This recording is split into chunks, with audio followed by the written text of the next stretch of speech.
කෙරුවත් ඔබතුමා මොන කදෝරණ යෝජනය කෙරුවත් අපිට කිසි ගැටලුවක් නැහැ.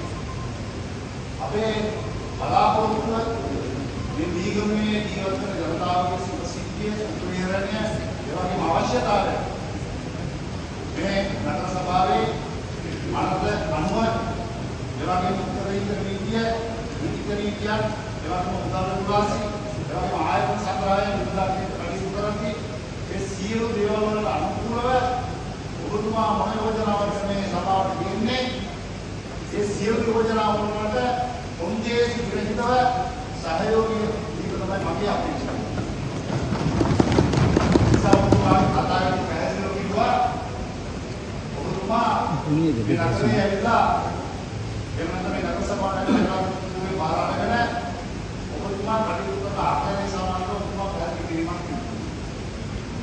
අපි බලාපොරොත්තු වෙනා වැඩට වල ගැප් වෙලා තියෙන අදහස් එක්ක මේ දීගම මහ පොළොවේ ඒක ක්‍රියාත්මක වෙන්න ඕන කියන බලාපොරොත්තුව අපේ ගන්නේ මේ දීගමුව ජනතාව ජීවිත ලාභන බලාපොරොත්තු තමයි බලාපොරොත්තු. නිසා මේ බලාපොරොත්තු වෙනවා අනාගතයේ ඔය කියපු විදිහටම මේ දේවල් මේ දීගමුව නගරවල සිද්ධ වෙයි. එක පැත්තකින් ඔබතුමාට විශාල අභියෝගයක් තියෙනවා මේ නගරය සංවර්ධනය කරන්න. එක පැත්තකින් තියෙනවා ආපස්සට ගිහිල්ලා මේ දූෂිත නගරයක් කියලා ප්‍රසිද්ධියට පත් කරපු ඒ වගේම ඔබතුමාලා අතර මතයක් ගොඩනගලා ජනතාවට මතයක් ගොඩනගලා ඔබතුමාලා මේ දූෂිත නගරය පිළිබඳ යම් ක්‍රියාමාර්ග ගැනීම සම්බන්ධව මිනිස්සු බලාගෙන ඉන්නවා. ඒ වගේම මේ අභියෝග වලට ඔබතුමාලා මොන දෙන්න වෙනවා. ඒ අපි මම ඉදිරියට එක කතා කිරීම මේ වෙලෙදි කල් වැඩි.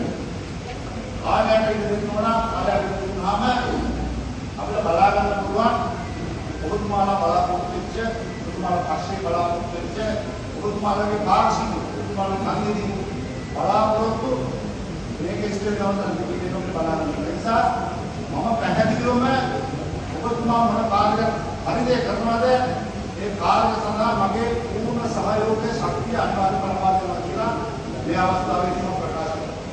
ඒකේ මම බලාපොරොත්තු වෙන කිසි ප්‍රතිලාභ මම බලාපොරොත්තු වෙන ඔබතුමාගේ බලය පාවිච්චි කරන මේ සභාවේ යම් වරප්‍රසාද වරදාන මම බලාපොරොත්තු වෙන්නේ නැහැ.